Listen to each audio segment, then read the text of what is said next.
तो चलिए चर्चा की शुरुआत करते हैं। हमारे साथ तमाम मेहमानों का पैनल जुड़ गया है। भारतीय जनता पार्टी की ओर से प्रत्याशी प्रवक्ता महावीदा नागर हमारे साथ जुड़ गई हैं। बहुत स्वागत है महावीदा जी आपका।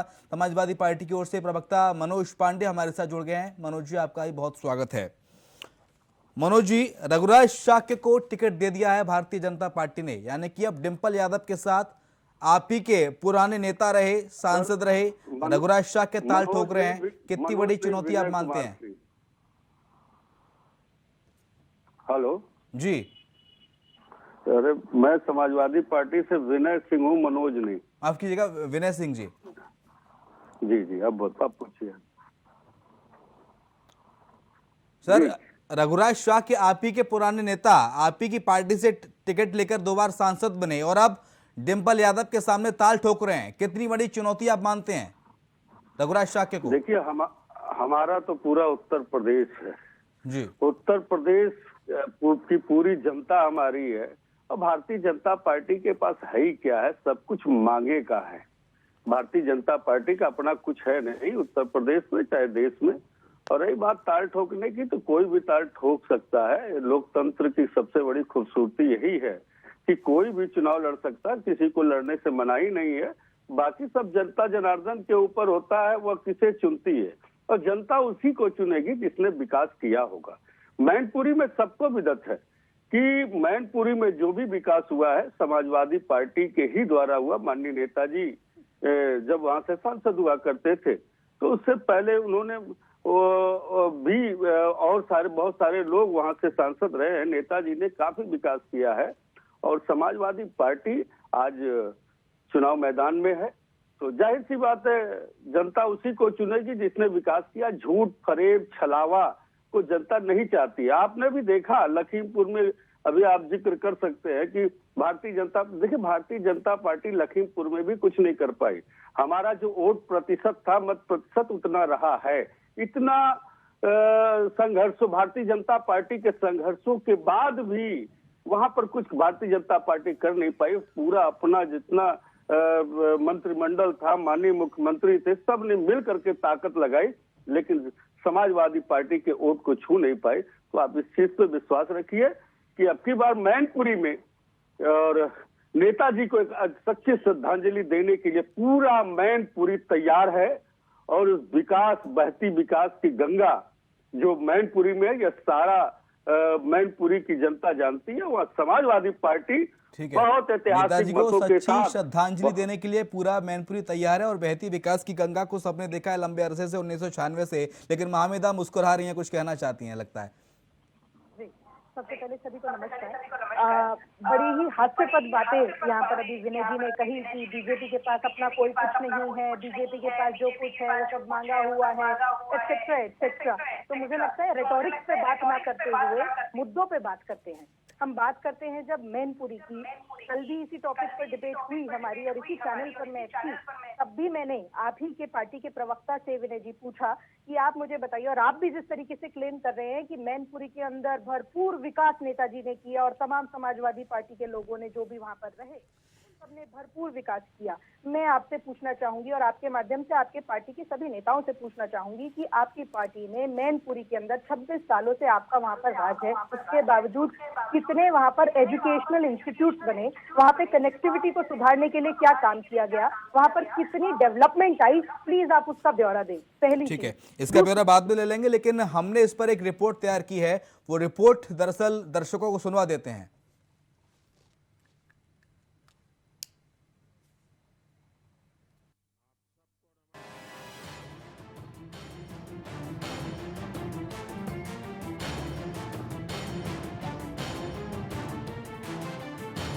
बीजेपी ने मैनपुरी लोकसभा उपचुनाव के लिए प्रत्याशी के नाम का ऐलान कर दिया है।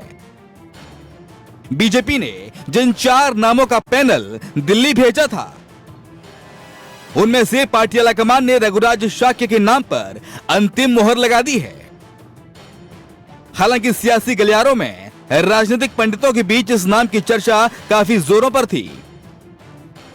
अब रघुराज शाक्य मुलायम की गढ़ में यादव परिवार की बहू डिंपल यादव के खिलाफ ताल ठोकते हुए नजर आएंगे। रघुराज शाक्य के नाम के ऐलान के बाद मैनपुरी सीट पर सियासी सरगर्मी और बढ़ गई है। केंद्र यादव, जिला मंत्री हूँ एमपी में, और प्रदेश नेतृत्व और केंद्रीय नेतृत्व ने गहन मंथन के बाद प्रवासी के साथ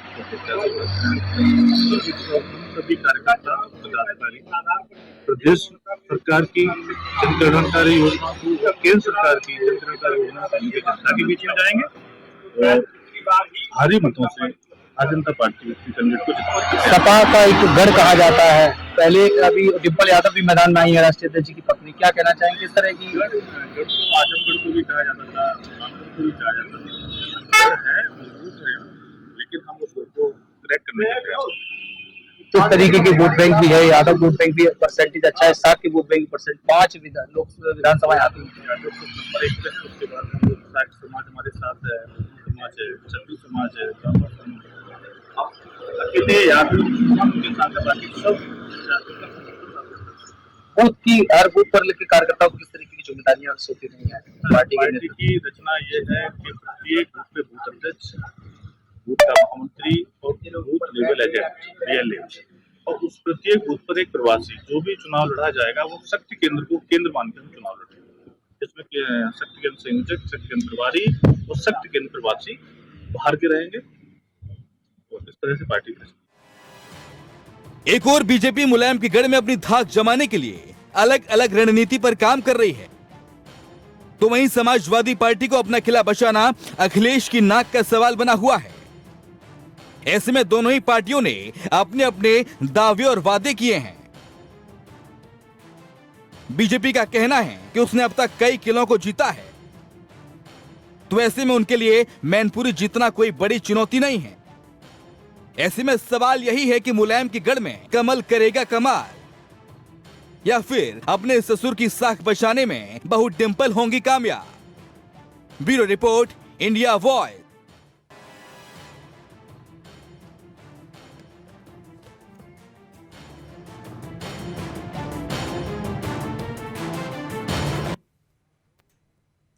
चलिए, कमल करेगा कमाल या ससुर की साख बचाने में बहू डिंपल होंगी कामयाब, चर्चा के लिए हमारे साथ मेहमान जुड़े हुए हैं। महामेधा नागर जुड़ी हैं, प्रवक्ता भारतीय जनता पार्टी। विनय सिंह जुड़े हुए हैं, प्रवक्ता समाजवादी पार्टी।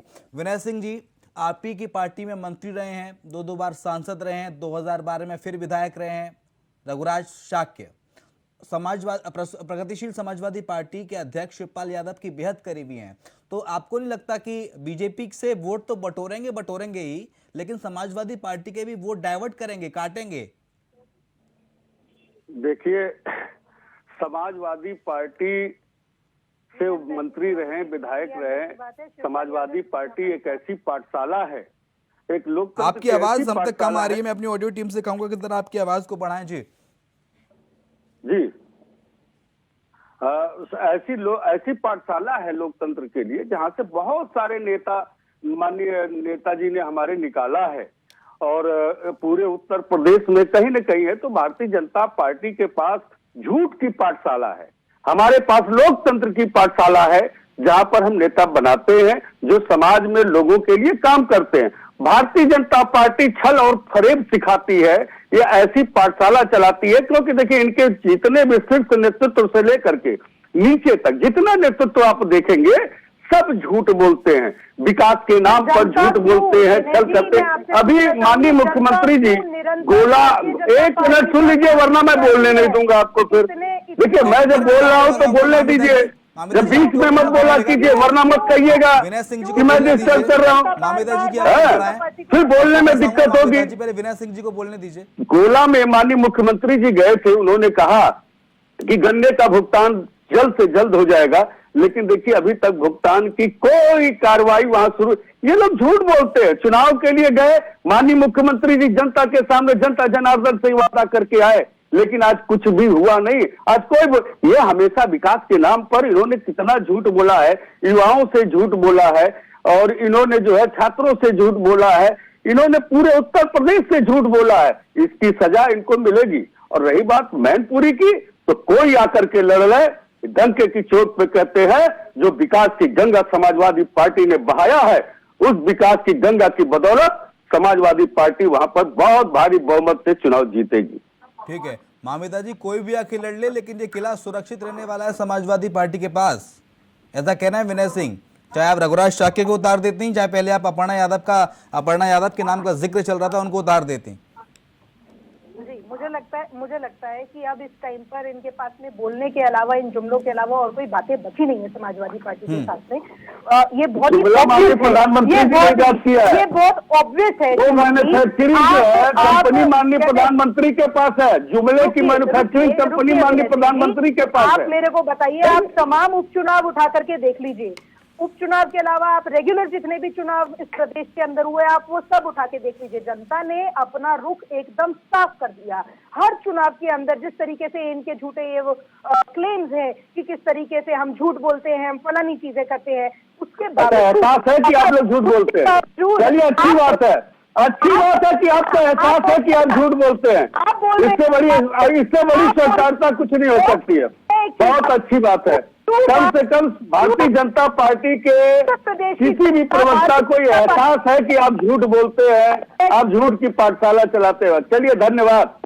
जाति धर्म की दीवार को तोड़ करके उत्तर प्रदेश की जनता यहाँ पर अपने लोगों को, भारतीय जनता पार्टी को चुन करके ला रही है। अपना समर्थन एकदम, जितना ओवरवेलमिंग रिस्पॉन्स जिस तरीके से हमको देखने को मिला है वो आज तक मुझे लगता है समाजवादी पार्टी ने शायद देखा भी ना हो। हम अगर बात करें मैनपुरी के अंदर मैं बोलती हूँ कि डिंपल यादव एकमात्र पपेट है समाजवादी पार्टी के लिए। उनको जहां पर एक कैंडी फेस बना करके उनको एक फोटो ऑप के लिए उनको सामने कर दिया जाता है। आप मुझे बताइए, जिस तरीके से अभी शिवम जी आपने भी बोला कि किस तरीके से शाक्य जी बड़े शिवपाल यादव जी के बड़े करीबी रहे हैं, मैं ये बोलना चाहूंगी शिवपाल यादव जी की जब बात आती है, क्या वो डिजर्व नहीं करते थे? जिस व्यक्ति ने अपना पूरा जीवन लगा दिया नेताजी के साथ में इस पार्टी को खड़ा करने, जमीन स्तर पर मजबूत करने में, एक सेकंड, आप उनको किस प्रकार से आपकी पार्टी के मुखिया उनको किस प्रकार से लगातार राजनीतिक शून्यता की तरफ धकेलते जा रहे हैं। तो मैं आपके चैनल के माध्यम से और आपके भी माध्यम से विनय जी ये मैसेज शिवपाल यादव जी को बोलना चाहूंगी कि अभी भी समय है कि उनको पता होना चाहिए कि किसके साथ खड़ा होना है और किसका साथ देना चाहिए। एक ऐसी पार्टी का जिसने उनको पूरे जीवन जी 1 सेकंड का मौका जरूर दे दीजिए। देख दिया, 1 सेकंड रुक जाइए। फिर उसके बाद में हम बात करते हैं आजम खान की। मैं विनय जी यहाँ पर बैठे हैं, बड़े मुस्कुरा रहे हैं, इनकी मुस्कुराहट में एक 4 चांद और लगाने के लिए मैं पूछना चाहूंगी क्यों आजम खान को, अब आप बताइए कि आप रामपुर में किसको टिकट देंगे? उनकी धर्म पत्नी को ही आप टिकट देंगे?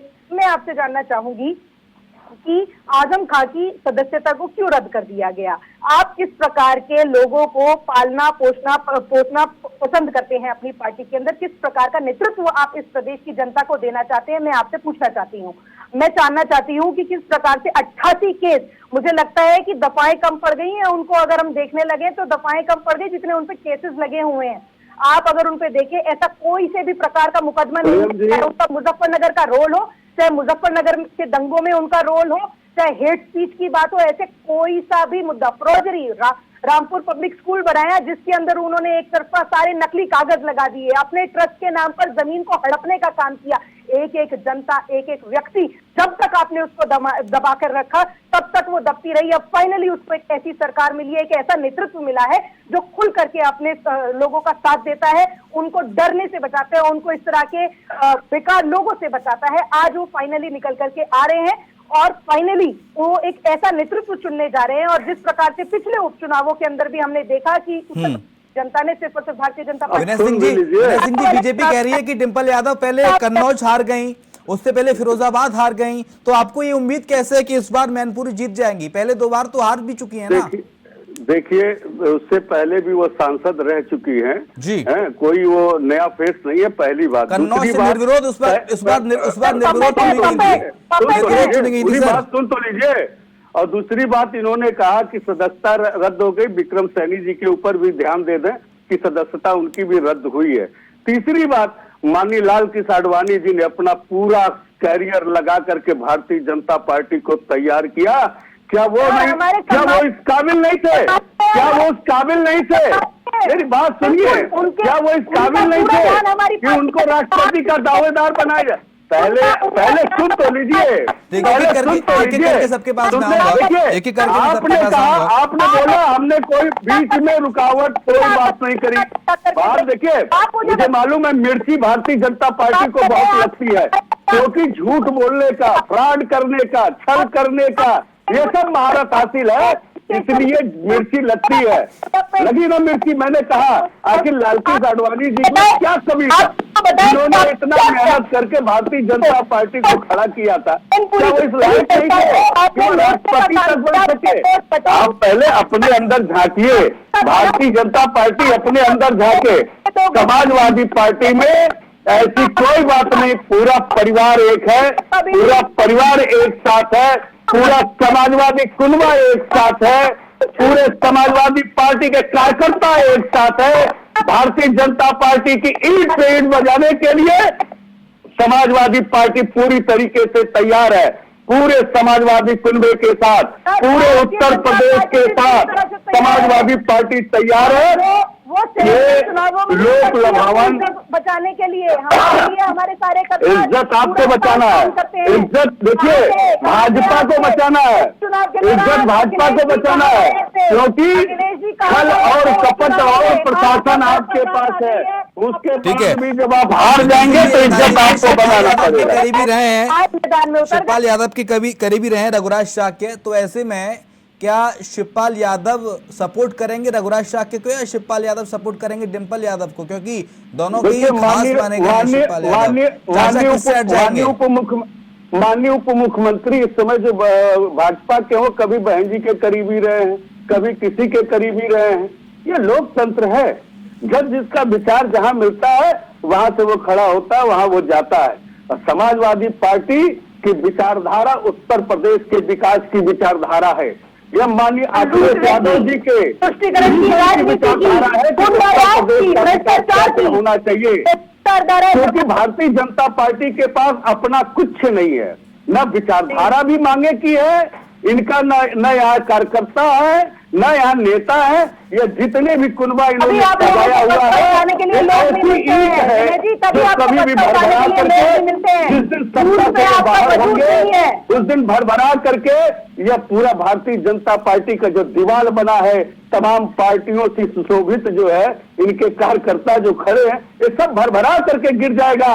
लेकिन समाजवादी पार्टी के कार्यकर्ता अपनी विचारधारा के साथ, मजबूत इरादों के साथ, चट्टान के साथ। मनोज पांडे राजनीतिक विश्लेषक सीधे राजधानी लखनऊ से हमारे साथ इस वक्त लाइव जुड़ गए हैं। मनोज सर, बहुत स्वागत है आपका चर्चा में शामिल होने के लिए। रघुराज शाह का ऐलान कर दिया है भारतीय जनता पार्टी ने आज जोर शोर के साथ। शिवपाल यादव के बेहद करीबी, मुलायम सिंह के समय लगातार सांसद रहे हैं, समाजवादी पार्टी में सरकार में मंत्री रहे हैं, तो ऐसे में रघुराज शाह के कितनी बड़ी टक्कर देते हुए नजर आएंगे डिंपल यादव को? कितनी बड़ी चुनौती आप मानते हैं समाजवादी पार्टी के लिए रघुराज शाह के को? देखिए, भारतीय जनता पार्टी से रघुराज शाह जी को प्रत्याशी घोषित बात कि मैनपुरी में चूंकि नेताजी का निधन हुआ है, तो नेताजी के निधन के बाद से वहां पर नेताजी की एक सिंपैथी होगी, एक सहानुभूति रहेगी।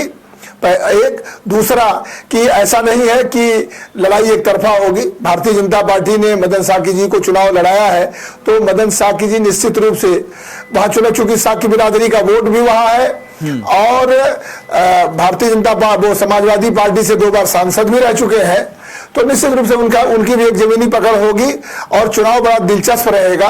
लेकिन चूंकि इस चुनाव में नेताजी का निधन हुआ है, तो जो सिंपैथी की लहर है, जो सहानुभूति है, वो निश्चित रूप से शिवम जी समाजवादी पार्टी के पक्ष में रहेगी और समाजवादी पार्टी को उसका लाभ मिलेगा। ठीक है, सहानुभूति की लहर है जो समाजवादी पार्टी के पक्ष में रहेगी। महामेदा जी, मैंने कल भी यही बात कही थी, मैं आगे भी यही बात कहूंगी कि मात्र सहानुभूति के ही आधार पर समाजवादी पार्टी मैनपुरी के चुनाव को लड़ेगी। आधार तो अभी गणेश सिंह जी ने बनाए थे, विकास की गतियां इस तरह से वही है। उन्होंने कहा है मुलायम सिंह यादव के समय, अखिलेश यादव की सरकार के समय मैनपुरी का जो विकास हुआ है वो भी एक आधार है। उस आधार को, उस मॉडल को सामने रखकर पेश करके चुनाव लड़ा जाएगा। सिर्फ यहाँ पर डिबेट में बैठ के बोल देने से शिवम जी सब आधार नहीं बन जाते हैं। यहाँ पर अगर वो बोल रहे, मैं इनसे पूछना चाहूंगी कितने एजुकेशनल इंस्टीट्यूट मैनपुरी के अंदर खोले गए, कितने हॉस्पिटल्स वहाँ पर बनाए गए, जिस तरीके से घूम लीजिए जरा मैनपुरी घूम लीजिए, आप गई नहीं होंगी, नहीं गई होंगी आप घूम लीजिए। पहले आप ये कहिए कि भारतीय जनता पार्टी ने उत्तर प्रदेश में कितने एजुकेशनल इंस्टीट्यूट खोले हैं, ये कहिए ना। कि भारतीय जनता पार्टी ने पूरे उत्तर प्रदेश में कितने एजुकेशनल इंस्टीट्यूट खोले हैं, कितने बेरोजगारों को रोजगार दिया है, कितने एग्जाम कैंसिल हुए हैं, आज तक छात्रों और युवाओं के साथ भारतीय जनता पार्टी ने जो धोखा किया है उसकी समीक्षा कीजिए। और यह पेपर लीक होने के बाद कितने लोग पकड़े गए हैं, पेपर लीक होने के बाद कितने लोग पकड़े गए हैं, किनके घरों पर बुलडोजर चला है, ये देखिए। इन सब चीजों पर समीक्षा कीजिए। मैनपुरी के विकास के मॉडल पर समीक्षा न कीजिए।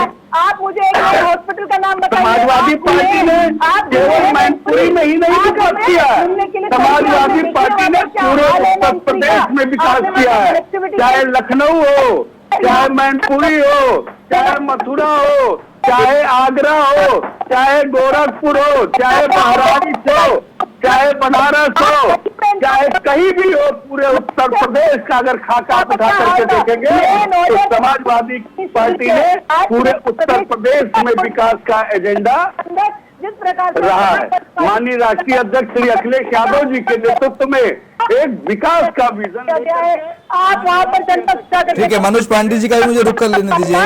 मनोज सर, एक बड़ा सवाल ये बना हुआ है कि शिवपाल यादव का रुख क्या रहेगा, चाचा जी कहाँ जाएंगे, मतलब अखिलेश यादव डिंपल यादव को सपोर्ट करेंगे या फिर पर्दे के पीछे से थोड़ा सा हाथ लगाएंगे रघुराज शाक्य की तरफ, क्योंकि उनके भी करीबी माने जाते हैं, या फिर अपना कैंडिडेट खुद ऐलान करके चुनावी मैदान में होंगे? जहां तक चाचा जी की बात है, हाँ, अगर राजनीतिक रूप से देखा जाए तो मुझे लगता है कि अब शिवपाल जी कहीं पर्दे के सामने खुल करके तो आ नहीं रहे हैं, न वो नॉमिनेशन के समय दिखाई दिए, तो इसलिए ये बात कहना कि शिवपाल जी खुल करके डिंपल जी का समर्थन करेंगे ये तो अभी नहीं दिखाई दे रहा है। हाँ, पर्दे के पीछे से हो सकता है, अगर पारिवारिक रूप से जैसा बताया जा रहा है कि पारिवारिक रूप से उनकी चाचा की सहमति है, तो अगर चाचा की सहमति होगी तो हो सकता है वो विरोध न करे। लेकिन जहां तक रघुराज शाक्य जी की बात है, एक दूसरी बड़ी बात हम बता दें, आजमगढ़ भी इसी तरीके से समाजवादी पार्टी का गढ़ था, लेकिन समाजवादी पार्टी को वहां हार का सामना करना पड़ा। लेकिन यहाँ मैनपुरी में परिस्थितियां थोड़ी सी बदली रहेंगी, चूंकि नेताजी का निधन हुआ है और वो नेताजी की सीट है, तो निश्चित रूप से यहाँ नेताजी की एक सिंपैथी रहेगी। लेकिन चुनाव दिलचस्प होगा, ऐसा नहीं कि भारतीय जनता पार्टी की तरफ से जो प्रत्याशी है रघुराज शाक्य जी, वो कोई कमजोर प्रत्याशी साबित होंगे। एक तरफ अगर आप देखें तो समाजवादी पार्टी ने वहां अपना जिलाध्यक्ष बदल दिया, उन्होंने भी शाक्य समाज के एक साथी को उन्होंने अपना जिलाध्यक्ष बनाया है, तो निश्चित रूप से ये मान के आप चले कि समाजवादी पार्टी भी कहीं न कहीं इस बात से भयभीत है कि वहां शाक्य बिरादरी का वोट है और वो अच्छा खासा वोट है। और नेताजी ने अगर रघुराज शाक्य जी को समाजवादी पार्टी में रखा था या उन्होंने दो बार इटावा से सांसद रहे, तो निश्चित रूप से उनकी भी कहीं न कहीं अपनी बिरादरी में एक जमीनी पकड़ होगी। तो चुनाव दिलचस्प होगा और आजमगढ़ की तरह होगा, और आजमगढ़ की तरह हो सकता है। अभी चुनाव का परिणाम के बारे में तो अभी कुछ कहना बड़ा कठिन है, लेकिन हाँ इतना जो दिखाई दे रहा है ऊपरी सतह पर, ऊपरी तरह से देखा जाए तो नेताजी के निधन के बाद एक सिंपैथी जैसी लहर निश्चित रूप से मैनपुरी में रहेगी और उसका लाभ समाजवादी पार्टी को मिलेगा। ये कह पाना तो बड़ा कठिन होगा कि चुनाव कौन जीतेगा। नहीं मनोज पांडे सर, बीजेपी कह रही है कि हमने बड़े बड़े किलों को ढहाया है, बड़े बड़े किलों को जीता है, चाहे आजमगढ़ हो अखिलेश यादव का किला, चाहे कई रिवाज हों, रिवाजों को भी तोड़ते आए हैं। उत्तराखंड में हमने देखा था पिछली बार 2022 के चुनाव में। तो अब ऐसे में क्या लग रहा है, ये किला जीतना भारतीय जनता पार्टी के लिए आसान रहने वाला है या थोड़ा मुश्किलात पैदा करेगा? देखिए, राजनीति में और चुनाव में कुछ भी आसान और कुछ भी कठिन नहीं होता है। चुनाव में तो संगठन काम करते हैं और समाजवादी पार्टी के पास भी संगठन है, भारतीय जनता पार्टी के पास भी संगठन है। भारतीय जनता पार्टी इस समय अपने उरूज पर है, उसका संगठन बहुत तेजी से अपना काम कर रहा है, वो सत्ता में भी है, वो सरकार में भी है, तो वो अपनी उपलब्धियों को गिनाएंगे। सरकार में होने का की वजह से उनको कुछ थोड़ा सा लाभ भी मिलेगा। लेकिन जहां तक चुनाव का प्रश्न है, चुनाव बड़ा दिलचस्प होगा, बड़ा कांटे का मुकाबला होगा। आजमगढ़ में भी भारतीय जनता पार्टी की जीत कोई एक तरफा जीत नहीं थी। जीत तो हुई लेकिन वो एक तरफा जीत नहीं थी। इसलिए मैनपुरी में भी अगर आप देखें, पिछली बार का चुनाव देखें तो बसपा के साथ मिलकर के सपा लड़ी थी, तब भी कोई नेताजी की जीत एक तरफा नहीं थी, ऐसा कोई लैंडस्लाइड विक्ट्री नहीं थी। तो ये कह पाना बड़ा कठिन है। अभी बसपा, चूंकि बसपा चुनाव नहीं लड़ रही है, अगर उस एंगल से देखा जाए, अभी हम लोग बाहरी एंगल से देख रहे हैं, सिंपैथी का एंगल से देख रहे हैं, तो बसपा इस चुनाव में चुनाव नहीं लड़ रही है। बसपा के चुनाव लड़ने के कारण आजमगढ़ में समाजवादी पार्टी हार गई, ऐसा समाजवादी पार्टी का कहना है। तो अगर मैनपुरी में बसपा चुनाव नहीं लड़ रही है तो बसपा के मत किसके पक्ष में जाएंगे, ये भी एक बड़ा प्रश्न होगा। क्योंकि बसपा का मतदाता किसके पक्ष में वोट कर रहा है, ये बहुत बड़ी बात होगी। अगर बसपा का मतदाता भारतीय जनता पार्टी की तरफ जाता है तो चुनाव दिलचस्प हो जाएगा, और यदि बसपा का मतदाता समाजवादी पार्टी की तरफ रहेगा तो चुनाव एक तरफा रहेगा। क्योंकि बसपा का जो भी मतदाता होगा वो इस चुनाव में एक अहम भूमिका निभाएगा। वैसे किस तरफ जाने की उम्मीद है बसपा का मतदाता की, क्योंकि आप लगातार लंबे समय से राजनीति के जानकार रहे हैं? देखिए, इस समय तक अभी तक जो एक विश्लेषण के आधार पर आप देखें तो बसपा का एक अधिसंख्य वोट, पूरा का पूरा बसपा का पूरा वोट तो किसी को नहीं मिलेगा, ये मान के चले। किसी भी राजनीतिक दल का 100% पैराडाइम शिफ्ट नहीं होता, 100% वोट शिफ्ट नहीं होता। लेकिन अभी तक जो दिखाई दे रहा है उसमें maximum vote Bharatiya Janata party लुभाने में सफल रही है, और बसपा का वोट भारतीय जनता पार्टी की तरफ शिफ्ट हुआ है, और भारतीय जनता पार्टी को उसका लाभ भी मिला है। तो यहाँ बसपा के चुनाव न लड़ने से एक ऐसी स्थिति रहेगी कि चुनाव बड़ा दिलचस्प होगा, और बसपा का वोट अंततः ये निर्णय करेगा कि चुनाव कौन जीतता है। ठीक है, समाजवादी पार्टी के प्रवक्ता विनय सिंह जी हैं, हमारे उनका रुख करूंगा। विनय जी, क्या लगता है आपको, शाक्य वोट बैंक आपके सामने कितनी बड़ी चुनौती है? क्योंकि अच्छा खासा वोट बैंक है मैनपुरी में शाक्य समाज का। ऐसे में बीजेपी ने शाक्य अपना जिलाध्यक्ष नियुक्त कर दिया वहां कुछ चुनाव से कुछ दिन पहले ही, और प्रत्याशी भी रघुराज शाक्य। तो उसको साधने के लिए समाजवादी पार्टी की क्या रणनीति है, कितनी बड़ी चुनौती आप मानते हैं? समाजवादी पार्टी का जो वोट बैंक है वह मैनपुरी के विकास के मॉडल का वोट बैंक है, जिसमें तमाम सभी समाज के लोग उस विकास की गंगा में नहाते हैं। ऐसा नहीं है कि वहाँ किसी एक वर्ग और किसी एक समुदाय के भरोसे समाजवादी पार्टी चुनाव लड़ती है। और एक बात जरूर अच्छा कहा भारतीय जनता पार्टी ने कि हमने एक रिवाज तोड़ा है, जो इन्होंने एक रिवाज तोड़ा है। लोकतंत्र की मर्यादा का रिवाज जो था वह स्वच्छ लोकतंत्र की मर्यादा का जिन्होंने रिवाज जो है वह तोड़ा। एक नई प्रथा का चलन इन्होंने किया है, जिसमें झूठ, फरेब, भ्रष्टाचार, जोर जबरदस्ती, बेईमानी, तमाम ऐसी चीजों, ऐसे प्रथा का जो है प्रचलन जो है इन्होंने किया है। भारतीय जनता पार्टी ने एक लोकतंत्र की जो सुंदर परिभाषा थी उसको जो है कहीं न कहीं कलंकित करने का काम भारतीय जनता पार्टी ने किया है। या ऐसा जरूर किया इन्होंने, उस रिवाज को इन्होंने तोड़ा है। लेकिन समाजवादी पार्टी अपने विकास के एजेंडे के मॉडल पर पूरी तरह से अटल है, और समाजवादी पार्टी ने जो विकास किया, माननीय नेताजी के शासन जो सांसद रहते जो मैनपुरी में विकास हुआ, मैनपुरी की एक एक जनता जानती है, किसी को बताने की आवश्यकता नहीं है। क्योंकि मैनपुरी का दिली लगाव रहा है समाजवादी पार्टी से, समाजवादी विचारधारा से, नेताजी से। वहाँ के बुजुर्ग हो चाहे नौजवान हो, उनका एक अजीब सा लगाव रहा है समाजवादी विचारधारा से, और नेताजी से रहा है। वह कहीं न कहीं इस बार जो है नेताजी के न रहने पे वह सारे लोग एकजुट होकर के समाजवादी पार्टी को बड़े ही ऐतिहासिक वोटों से जिता करके माननीय नेताजी को सच्ची श्रद्धांजलि अर्पित करने का काम करेंगे, और माननीय राष्ट्रीय अध्यक्ष हमारे श्री अखिलेश यादव जी के विकास के एजेंडे को आगे बढ़ाने का काम यहाँ के सारी वहाँ मैनपुरी की जनता अवश्य करेगी। ठीक है महामेदा जी, रघुराज शाक्य के चेहरे पर 1996 से जो रिवाज चला आया है 26 सालों से, वो तोड़ पाएंगी फिर?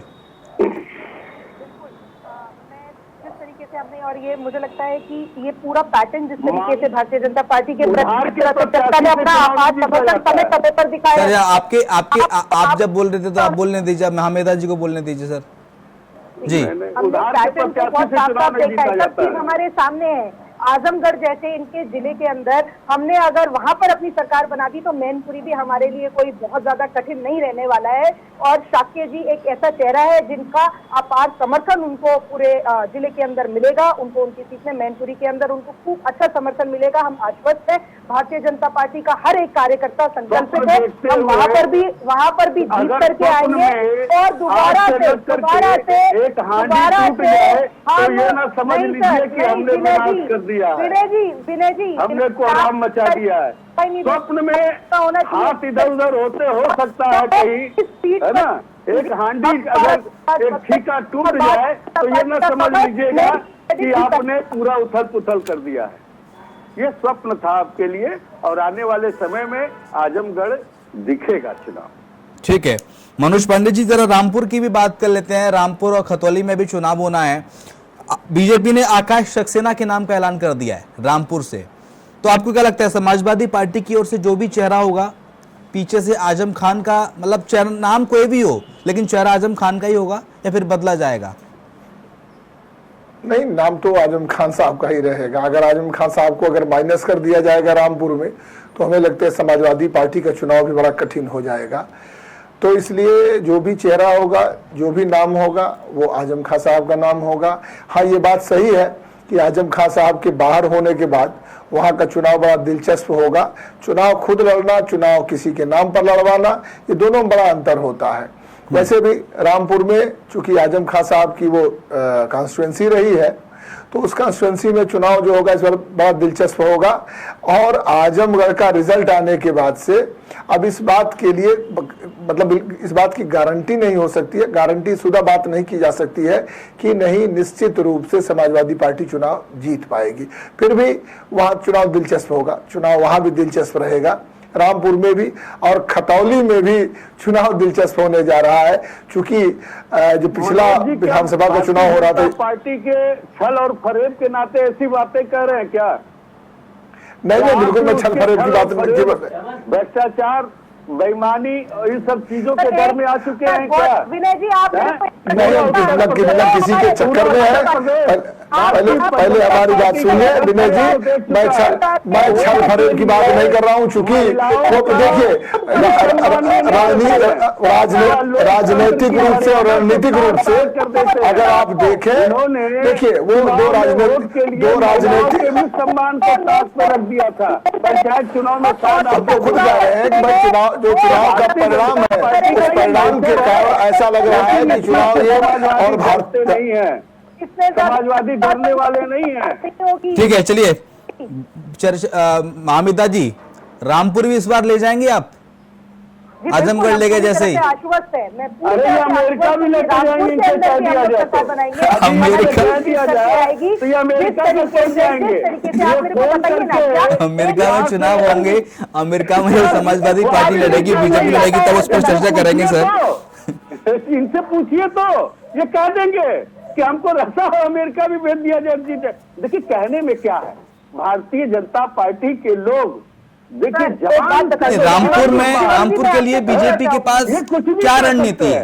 रामपुर के लिए बीजेपी के पास क्या रणनीति है? क्या आप दिखाएंगे आजम खान के खिलाफ जिससे जो वोट बैंक है वो आपके पक्ष में जाए? महामिदा जी, हमको वहाँ पे रणनीति अपनाने की जरूरत नहीं है। वहाँ की जनता इस प्रकार बिल्कुल सही कहा आपने। विनय सिंह जी आऊंगा, बोलने दीजिए। विनय सिंह जी आऊंगा, मैं आपको भी मौका दूंगा, काउंटर आप ही से लूंगा सर। शासन है इनके पास, शासन है इनके पास, इन्हें क्या रणनीति हो सकता है? ठीक है, एक उनकी आवाज वैसे ही कट कट के आ रही है नेटवर्क इश्यू के चलते, और आप बोल देते हैं तो और भी आवाज समझ में नहीं आती, तो सवाल क्या करना है मुझे फिर मैं भूल जाता हूँ। एक बार उनको बोलने दीजिए महामिदा जी को, महामिदा जी बोल लेंगे, फिर काउंटर में आपसे लूंगा। आवाज रह ही नहीं गई है भारतीय जनता पार्टी के पास।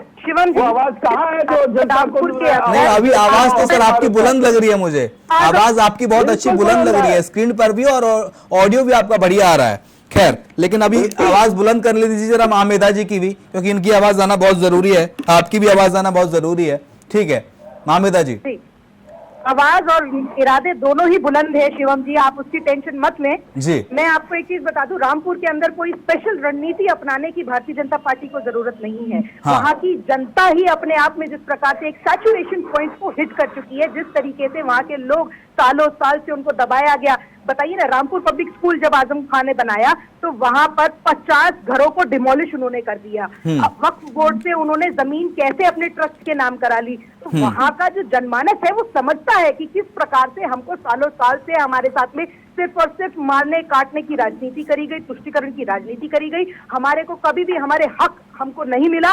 आज फाइनली वहां की जनता जाग उठी है जब देखा है कि आजम खान जैसे लोग जिनको हमेशा से संरक्षण मिलता आया समाजवादी पार्टी से, आज उनका ऐसा हाल इस उत्तर प्रदेश के अंदर अगर हो गया है तो वहां की जनता में जिस प्रकार की बुलंदी उसको मिली है, जिस प्रकार का विश्वास उसके अंदर जगा है, मैं आश्वस्त हूं कि रामपुर के अंदर भी भारतीय जनता पार्टी भारी मतों से विजयी बनेगी। ठीक है, बीजेपी कह रही है कि अपराधी को रामपुर की जनता वोट नहीं देगी। सर, जिस तरह से जनता को परेशान किया गया बकौल बीजेपी, तो अब आपका रामपुर किला भी हत्याने की पूरी कोशिश। विनय सिंह जी, भारतीय जनता पार्टी अगर अपराधी की बात करती है जो पूरे अपराध से लिप्त है, अभी आपने देखा है किस तरीके से इनके शासनकाल में, सुन तो लीजिए, अभी आपने देखा है किस तरीके से लखनऊ के अंदर इनके भ्रष्टाचार की एक बिल्डिंग, जनता की गाढ़ी कमाई किस तरह से तार तार हो रही थी, सबने देखा है। उत्तर प्रदेश यह केवल रामपुर ही नहीं, पूरा उत्तर प्रदेश जान चुका है क्योंकि किस तरीके से बेरोजगारों के साथ इन्होंने खेल किया है। सारी जितनी भी नौकरियां इन्होंने निकाली सबके पेपर लीक हुए। इन्होंने कहा कि जितने भी अपराधी हैं सबके घर बुलडोजर चलेंगे, लेकिन युवाओं के इरादे के अरमान को बढ़ाने वाले भारतीय जनता पार्टी, युवाओं के अरमान को बढ़ाने वाले भारतीय जनता पार्टी की सरकार जो युवाओं के अपराधियों के घर पर बुलडोजर नहीं चला पाई, बड़े ही शर्म की बात है। लैंड ग्रैबिंग, ठीक है, ऐसा कोई ये इनके नस नस में है, इनके कल्चर में है। यह झूठ और फरेब भारतीय जनता पार्टी के कल्चर में है। इनसे झूठ बोलना, फरेब तो वो था जब रामपुर पब्लिक जनता के साथ छल करना, इनसे सीखिए, ये इन्हें खूब आता है। लेकिन आने वाला समय भारतीय जनता पार्टी के खिलाफ है, क्योंकि जिस तरह से युवाओं के अरमान की दीवार, युवाओं के अरमानों को ढहाया गया, जिस तरह से महंगाई प्रचंड रूप से अपना मुंह फैला करके पूरे उत्तर प्रदेश के गरीबों को निगलने का प्रयास कर रही है, उस तरीके से भारतीय जनता पार्टी के वहाँ की जनता अवश्य जवाब देगी। उत्तर प्रदेश की बात बाद में कर लेंगे, लेकिन फिलहाल मैनपुरी, खतौली और रामपुर की बात कर रहे हैं। मामेदा जी, मैं कल सवाल मैंने आपसे ये सवाल मैंने कल भी पूछा था आपसे, ये सवाल मैं आज भी आपसे पूछ रहा हूँ। अपर्णा यादव के नाम की चर्चा बहुत तेज चल रही थी जब 4 नामों का पैनल भेजा बीजेपी ने दिल्ली, तो उससे पहले कि अपर्णा यादव हो सकती हैं, डिंपल, बहू वर्सेस बहू का मुकाबला होगा, डिंपल यादव वर्सेस अपर्णा यादव, लेकिन ऐसा नहीं हुआ। रघुराज शाक्य का नाम सामने आया। के लिए मुंगेरी लाल के हसीन सपने थे कुछ समय के लिए। मेरा सवाल ये है कि अपर्णा यादव को बीजेपी कभी कोई बड़ी भूमिका में डालेगी या फिर हमेशा लूप लाइन भी रखेगी? अब तक पिछले 1 साल से रखता है वैसे। यहाँ पे कार्यकर्ता परिश्रम से काम करता है भारतीय जनता पार्टी, लेकिन राजनीतिक महत्वाकांक्षा भी तो होती है ना मैडम। समाजवादी पार्टी की तरह नहीं कि शिवपाल यादव पूरा, अडवाणी जी की महत्वाकांक्षा को जो खत्म कर दिया भारतीय जनता पार्टी के। अडवाणी जी 75 से ऊपर हो गए थे सर, 75 से ऊपर। आपको पता है ना बीजेपी का नियम क्या है, बीजेपी की नियमावली में कौन कौन से पैरामीटर हैं? करेंगी, अडवाणी जी की बात बाद में कर लेंगे। बात कर रही है उनको निश्चित जी, जब आडवाणी जी के महत्वाकांक्षा को चूर चूर कर दिया तो यह बेचारी कार्यकर्ताओं की महत्वाकांक्षा को क्या याद रखेगी बीजेपी? मैं कह रहा हूँ देखिए आवाज कट के आ रही है नहीं होगा महामेदा जी की। इनकी आप बीच में बोलते हैं तो इनकी आवाज बिल्कुल आना बंद हो जाती है। कृपया इनको बोलने दीजिए, फिर मैं आपसे काउंटर कर लूंगा। बिल्कुल बुलंद आवाज के सामने दबी जाएगा जो नहीं, वो नेटवर्क के चलते, आवाज तो उनकी बुलंद है लेकिन नेटवर्क के चलते थोड़ा नेटवर्क इशू है उनके यहाँ जहाँ वो हैं। लेकिन आवाज में कहीं न कहीं ऐसी रुकावट है जो भारतीय जनता पार्टी के झूठ और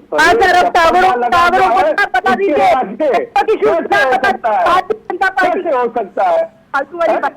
यहाँ पर विकास के विजन की आवाज है जो अपने आप में बुलंद होगी। बताइए ना, आप मेरे को बताइए कि आपकी पार्टी ने किस तरह के लोगों को पालन और पोषण उनका यहाँ पर किया।